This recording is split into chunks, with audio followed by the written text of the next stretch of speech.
So Paul would have took you through a number of things through there. Now,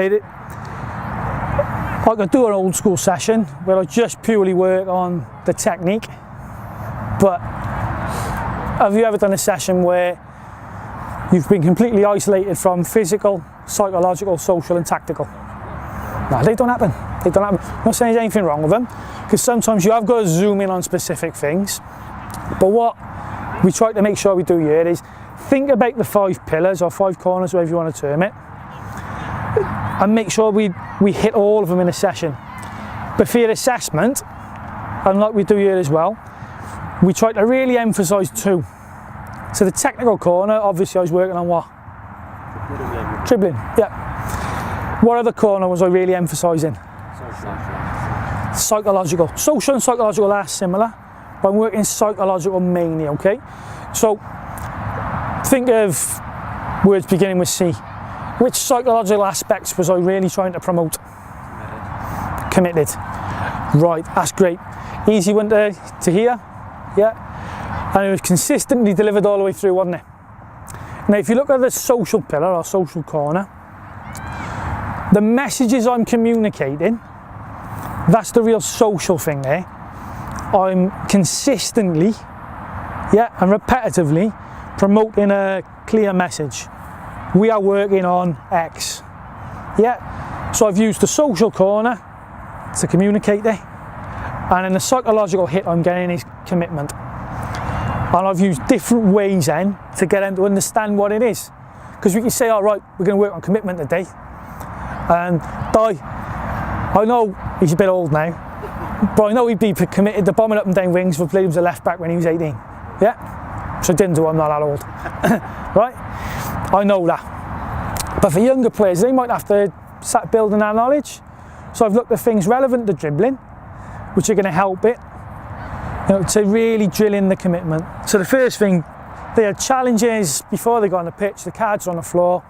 We told them you've got 1 minute, that's one challenge, to read what you're going to do and then go and do it. And there's a little picture on the cards as well. So quickly they got to think, oh, we've got to get on with it. They're little balls of energy, but we've given them a challenge so they can focus that energy straight away. And the challenges they've been given, as well as the one the time in straight and get on with things, which is managing the session, which I thought they did really well themselves.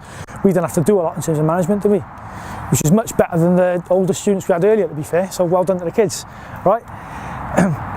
They've nailed it, because I've structured the practice in a way where they haven't got to discover everything for themselves, because they're so little, they don't know much, do they? But I've looked at specific things they can handle, and I've given them opportunity to go and have a play with it. Early little things, first 2 minutes of the practice, I don't really want to stop them. I might for a second now and then just start with a really important point, but I want to get used to it and get a bit of rhythm. So the first 2 minutes, they're getting used to it. And I'm using flybys really to help them with the practice. Like when I'm coming to the edge of the pitch, they haven't quite noticed they're going past me. So I've had to say little things like, remember where the edge of the pitch is, just to help them on. And after a little bit of time, they go used to the area, they start to move faster, and I'm chucking in more flybys, the interventions you'll look at for the year, related to the challenge. How many surfaces your foot can you use? Blah, blah, blah. Technical key points of dribbling, they're on the session, which we'll give to you. There's 6 or 7 of them. How many technical key points did I really work on? 2, 3? That's it. 2 or 3. Now, if I just worked on the 6 or 7 points just because I know them, well, that ain't teaching them anything, is it? It's just me rattling off knowledge. Well, knowledge is not worth anything, but it's just said for the sake of saying it. So, always as a coach, you've got to be observing and diagnosing. Where can I challenge a player? Where can I support a player? So, I've noticed it's something I had planned anyway, just to increase the amount of touches, but early on, the ball's running away from one a lot, so it did tie in nicely with the pre-planned target I had. But if I hadn't planned it, I'd still have done it. I've chucked a little target in. Again, kids like competition. You're big kids now, you probably like it even more, right? So I've used that. So social, psychological. Socially, I know where they are in their development. Psychologically, right, I'm going to use a target. Set yourself a target. How many touches you're going to get in the next 30 seconds? And they've had a go. Now, I can see when they're having a go, and they were having a go. They're trying to do it, they're really trying. So I can confidently just say, right, did you beat your target? Whether they did or didn't, I'm not that bothered there, because I can see it's made them have a right go at it. The ball is closer. So my coaching point, it's been effective. They're doing what we think they needed support with. If they weren't having a go, if they were being lazy and just having a bit of a toss it off, stroll round, well, that's when I'd start to single people out. Your target should be X, and I've counted it, you've only done, say your target should be 20, you've only done 15. Or I might start getting them to say what the target is and promoting more competition. Ryan might say, oh, to the group, how many have you done? I might say 15, Paul might say I've done 20, whether he did or didn't. Then I've got to liven up, because when we go into it, I'm still using the target, I'm still working the psychological corner to affect the technical corner, yeah. But there's always a plan way of going about it. When and why is going to be crucial. So technical practice does as it says in the tin. There's no one trying to tackle them. The only contextual interference getting offered is the tight area size, so they had to wriggle round, which come back up in the small-sided game. And the challenge to work on the technical key points. Skill practice. How much time did Ryan and me spend getting them to do it? Little 30 seconds. Sorry? Little 30 seconds. Yeah, one much. Yeah. One much. It was like, because again, I don't expect them to get it all right, but I'm constrained by time here, and part of the reflection we're doing at the live debrief, this will be part of it, right? 5 minutes probably ain't enough to get across everything I need to or want to with players, right? But the reality is, for your assessment, you can have 5 minutes for your technical, 5 minutes for your skill, 10 minutes for your small-sided game. That's your assessment brief, and that is not going to change. So next spring, summer, when you're doing it, that's going to be the parameters. So I can get tons across. Now for you, when you're at your placements, your schools, your clubs, whatever you're going to be doing for the community departments, you can work a little bit longer than that, because a player might need more of your support for a longer time in each practice. It's fine. But for your assessment, we try to do it in ways where you can quickly go from one part to the next. Did a single cone or marker move the whole way through? No. So again, part of the live reflection that me and Ryan do, we'll think organisation, we're happy with that then, because we didn't have to move cones. There's a couple hidden around now and then if we did need to, but we didn't feel like we did. So we're happy with the organisational side. So transition between practices is quick, and a lot of it is done simply as we want them to manage it. And in the skill practice, don't mind if it looks a little bit scruffy. Not a massive fan of, you pass a ball to me, now I'll just dribble at you. Dribbling doesn't happen like that. There might be a little combination, then it happens. So what Ryan and me have looked at together is, okay, a lot of his work, to be fair to him, let's get the ball in and bounce it from teammate to teammate, and that brings a defender in, because that happened in a game. You look at tight defences, which we brought up later on, again part of the live reflection we're happy with. We want it to be real. We want them to have real things to defend against, which they can help them in games going forward through whatever their career is going to be, grassroots career or pro, whatever, you know. So we want the opposition to look real. So it's a case of, in the game, the ball might get played to Paul, and all the Derby lads working on zone defence, you might all have to shuffle that way. So if you all go there, ball's gone to Paul, all of a sudden gaps opened up there. So he can either punch it through, give it back to me, and I can do it quick, right? Or if the ball comes back to me, one of you sees it, so if you just step in there, I can start getting at you now with a ball, and he's got to commit to defend against me. So what they're doing is starting dribbles off in realistic ways in the different practices. So when they go in a game, it's a real link. So they can use a dribble to beat someone, they can use a dribble to drag someone out, but the start point of it is always realistic.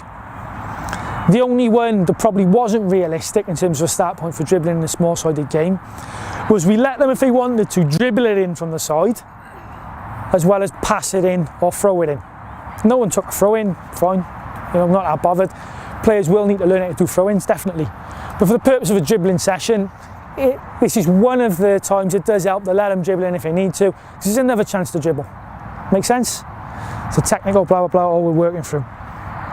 Now the technical practice, when they worked in the little squares each, where they had to find their way, I was using the word wriggling round, because they have to do that again for realistic dribbling. If there's acres of space, you picture Gareth Bale, well, he ain't going to bother dribbling, eh? Bam out with his feet and racing after the ball. You look at that, Young players like that, same. If there's space, they're going to go explode into it.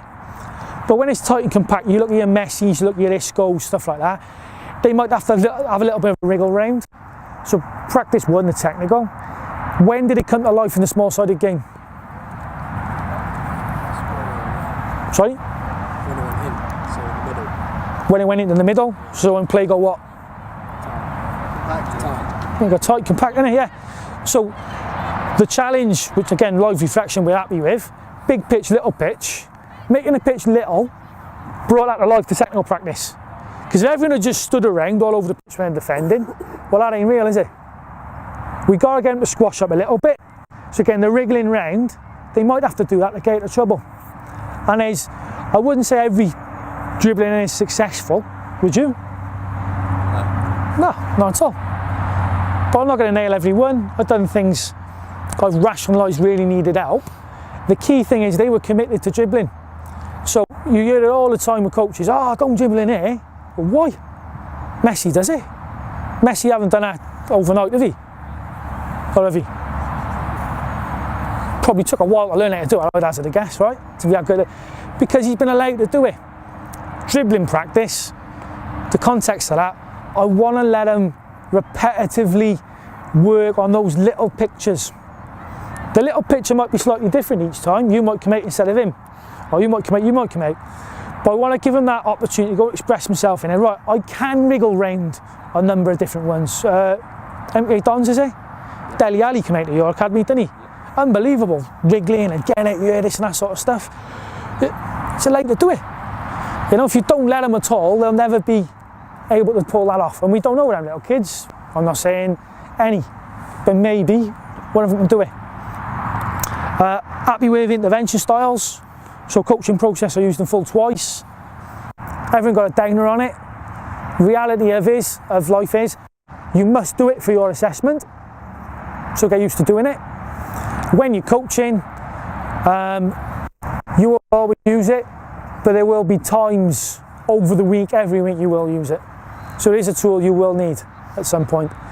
Other ones we used, flybys, drive-bys. If you look at the descriptions, you'll be able to nail when and where they happen and why. Challenges, targets, conditions. I'm happy about using an individual challenge. So there's one little lad with a little ponytail on his head. He's turned down a chance to make someone a couple of times. He's getting round them and all, fine, great. But to challenge him now, rather than him thinking, what, I'm going to make it easier for him and more accessible, I'm going to make it harder. So I want him to see the opportunity. When a defender, if that's the man on the ball, if both of my feet are pointing at the player on the ball, I'm dead, because I'm square. And if my heels are planted, I've got no chance. I give him 1, 2, 3 opportunities to beat me. So you've asked him to see when to meg someone, and he's tried to do it earlier when people are defending well, not quite getting it. He hasn't been 100% successful in any of his attempts, but it's 4 or 5 attempts when he got a bit better and a bit better and a bit better. Over a period of time now, hopefully he'll start to keep practicing and nail it, so he really gets to understand, right, if I can take someone this way, and defender copies my movements and is planted, bang, through there. So he triples his opportunities to get past someone. So it's not megging someone for the sake of showing off to the cameras we got rolling.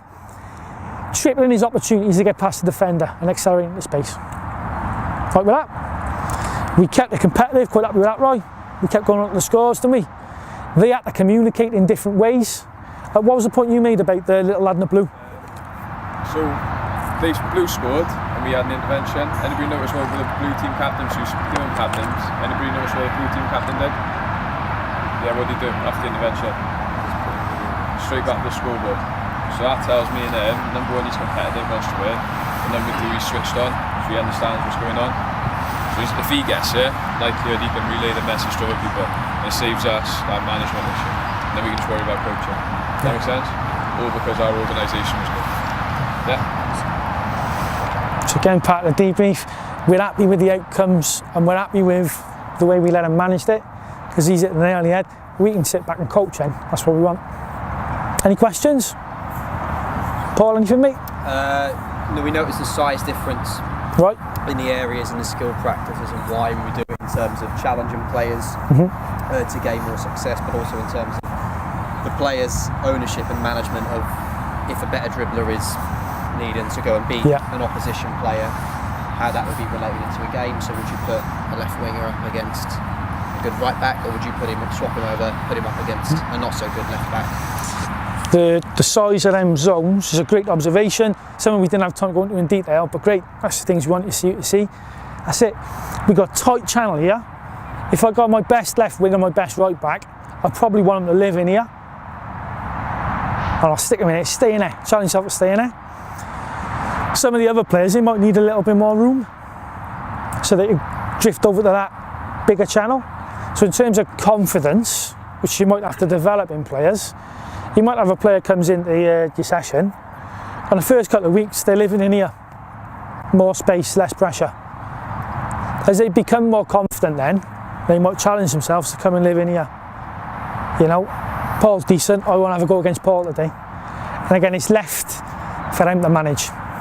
Time permitted, we got into more, but great observation, because that's definitely what it's for. So good. Like that. Okay. Thanks for your attention. The boys done really well, so pressure's on the next group now to be as good as the little kids, innit? Well done, everyone. I'll see you all when I see you.